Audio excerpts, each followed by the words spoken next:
राहुल एक बहुत ही साधारण मेहनती लड़का था। पटना के एक छोटे से मोहल्ले में रहता था। सपने देखता था, अच्छी नौकरी, परिवार की खुशी, प्यार भरी जिंदगी। वो चर्च जाता, प्रार्थना करता, यीशु पर पूरा यकीन रखता। वो सोचता, भगवान पर भरोसा रखो, सब ठीक हो जाएगा। लेकिन जिंदगी ने जैसे उसके साथ मजाक करने की ठान ली। सबसे पहले नौकरी चली गई, कंपनी बंद, हजारों की तरह राहुल भी बेरोजगार। फिर पापा की तबीयत बिगड़ी, कैंसर, इलाज के लाखों रुपए लगे, घर की सारी जमा पूंजी खत्म। दोस्त दूर हो गए, जो भाई कहते थे अब फोन नहीं उठाते। और सबसे बड़ा झटका, जिस लड़की से शादी का सपना देखा था वो भी चली गई। बोली, राहुल अब ये सब संभाल नहीं पाऊंगी। एक रात बारिश हो रही थी। राहुल अपने छोटे कमरे में अकेला, लाइट बंद, सिर्फ मोबाइल की रोशनी, चारों तरफ अंधेरा, दिल में उससे काला अंधेरा। वो फर्श पर बैठ गया, आंसू बह रहे थे।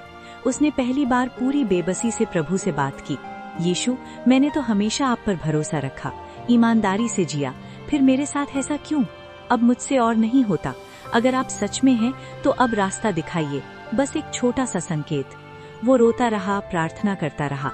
रात के 2 बज गए, थक कर सो गया।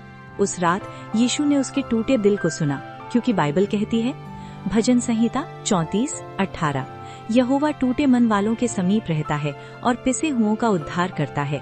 मतलब जब हमारा दिल पूरी तरह टूट जाता है और हम हताश हो जाते हैं, तब परमेश्वर हमारे बहुत करीब आ जाता है और हमें बचाता है। वो हमें अकेला नहीं छोड़ता। सुबह उठा तो फोन बजा। एक पुराना दोस्त कॉल कर रहा था। बोला, राहुल मेरी कंपनी में वैकेंसी है, आजा इंटरव्यू के लिए, मैं रेकमेंड कर दूंगा। राहुल गया, सेलेक्ट हो गया, अच्छी सैलरी, घर के पास। फिर पापा का चेकअप, डॉक्टर हैरान, ट्यूमर सिकुड़ गया था। बोले, ये मेडिकल मिरेकल है। इलाज चलता रहा, पापा ठीक होने लगे। आज वो स्वस्थ हैं, घर में हंसी खुशी।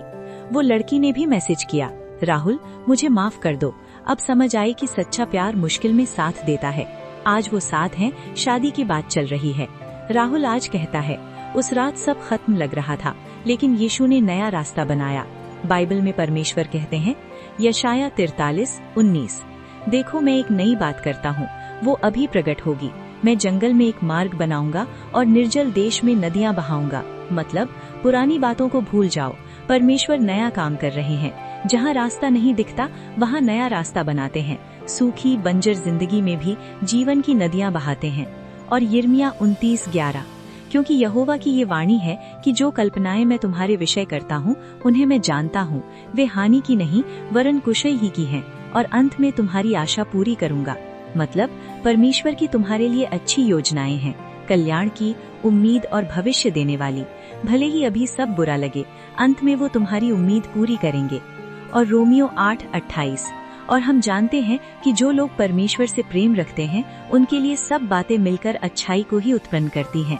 मतलब जो यीशु से प्यार करते हैं उनके लिए हर मुश्किल, हर झटका भी अंत में अच्छाई में बदल जाता है। सब कुछ मिलकर अच्छाई लाता है। राहुल ने अंत में यीशु के इन वचनों को याद किया। यूहन्ना 14:6, यीशु ने उससे कहा, मैं ही मार्ग हूँ, सत्य हूँ और जीवन हूँ। बिना मेरे द्वारा कोई भी पिता परमेश्वर के पास नहीं आता। मतलब यीशु खुद रास्ता है। जब सब रास्ते बंद लगें, वो खुद नया रास्ता बनकर आते हैं और हमें जीवन देते हैं।